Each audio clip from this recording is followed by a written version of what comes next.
Biopic படங்களுக்கு பெயர் போன இண்டஸ்ட்ரி அப்படின்னா அது கண்டிப்பாக பாலிவுட் இண்டஸ்ட்ரி தான். பல பிரபலங்களினுடைய வாழ்க்கை வரலாற்றை அவங்க படங்களாக எடுத்து வெளியிட்டிருக்காங்க. அந்த வகையில் இப்போ சமீபத்தில் ஒரு பயோபிக் திரைப்படத்தின் அறிவிப்பு வெளியாகி இருக்கு. அந்த திரைப்படத்தில் நடிக்கிறது நம்ம ஊர் நடிகரான தனுஷ். அந்த பயோபிக் யாரோடது அப்படின்னு கேட்டிங்கன்னா, முன்னாள் குடியரசுத் தலைவர் அப்துல் கலாம் அவர்களுடைய வாழ்க்கை வரலாற்று திரைப்படம் தான் அது. அதில் அப்துல் கலாமாக நடிக்கிறார் முன்னணி நடிகர் தனுஷ். ஆதிபுருஷ் படத்தை இயக்கிய ஓம் ராவத் இந்த திரைப்படத்தை இயக்க இருக்காரு. இந்த படத்துக்கு கலாம் இந்தியாவின் ஏவுகணை நாயகன், இங்கிலீஷில் சொல்லணும் அப்படின்னா Kalam misl man of India அப்படின்னு சொல்லிட்டு பெயரிட்டிருக்காங்க. இந்த திரைப்படம் அப்துல் கலாம் அவர்களின் குழந்தை பருவம் முதல் அவருடைய கம்ப்ளீட் ஜேர்னியை சொல்ற ஒரு திரைப்படமா இருக்கும் அப்படின்னு எதிர்பார்க்கப்படுது. இது குறித்து என்னுடைய சமூக வலைதள பக்கங்களில் பகிர்ந்திருக்கக்கூடிய இயக்குனர் ஓம் ராவத், ராமேஸ்வரம் முதல் ராஷ்டிரபதி பவன் வரை ஒரு லெஜண்டின் பயணம் தொடங்குகிறது.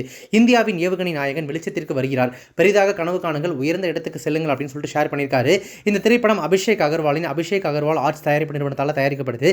இந்த நிறுவனம் முன்னதாக த காஷ்மீர் ஃபைல்ஸ் என்ற திரைப்படத்தை தயாரிச்சிருந்தது குறிப்பிடத்தக்கது. அப்துல் கலாம் ராமேஸ்வரத்தில் சாதாரண குடும்ப பின்னணியில் பிறந்து கல்வியின் மூலமா நாட்டோட உயர்ந்த நிலைக்கு போனவர். இந்தியாவின் முதல் அணு ஆயுத தயாரிப்பில் முக்கிய பங்காற்றியதோடு மட்டுமல்லாமல் நாட்டின் குடியரசுத் தலைவராகவும் இருந்திருக்காரு.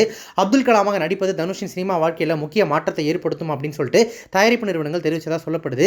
இது குறித்து தன்னுடைய இன்ஸ்டாகிராம் பக்கத்தில் பகிர்ந்திருக்கக்கூடிய தனுஷ், நான் நமது இன்ஸ்பிரேஷனான தாராள மனப்பான்மை கொண்ட தலைவர் ஏபிஜே அப்துல் கலாம் ஐயாவாக நடிப்பதில் மிகுந்த பாக்கியவானாகவும் பணிவாகவும் உணர்கிறேன் அப்படின்னு சொல்லிட்டு தெரிவிச்சிருக்காரு. இந்த திரைப்படம் இந்த வருடத்திற்குள்ளாக ஷூட்டிங் விரைவிலேயே தொடங்கப்பட்டு அடுத்த வருடம் ரிலீஸ் ஆகும் அப்படின்னு எதிர்பார்க்கப்படுது.